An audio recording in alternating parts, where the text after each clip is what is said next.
pas là? Non, encore. Non, mais attends, ce coup-là, c'est une sciatique, elle est clouée au lit, la pauvre.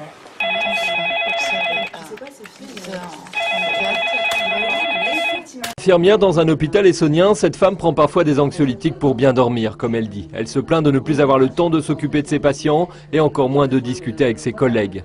Elle dit comprendre les personnes en épuisement professionnel. Quand tu as des pressions telles, oui, je pense que des idées noires, tu peux en avoir. Si tu n'as pas de sens au niveau du travail et qu'il n'y a pas de sens quand tu reviens chez toi le soir, la vie, c'est... Impossible. Ça va aller, Marie?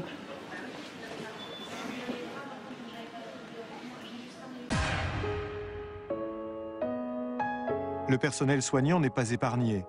Cécile Bourri travaille depuis 30 ans comme infirmière à la maternité Les Bluets. Le métier est devenu plus dur, à tel point qu'elle a été elle-même victime d'un burn-out. Moi, je me suis fait hospitaliser un mois en janvier, par exemple, parce que j'étais à bout de tout et que, du coup, je n'arrivais plus à faire face à rien, quoi. Et je pense qu'effectivement, l'épuisement au travail, il contribue beaucoup, quoi. On peut pas faire comme si on n'était pas épuisé par le travail. Les hôpitaux doivent devenir plus rentables. Ainsi, à la maternité de Cécile Bourri, le quota annuel est passé de 1800 à 2800 accouchements. De plus, le ministère de la Santé veut supprimer 45 000 postes d'ici 3 ans dans les hôpitaux français.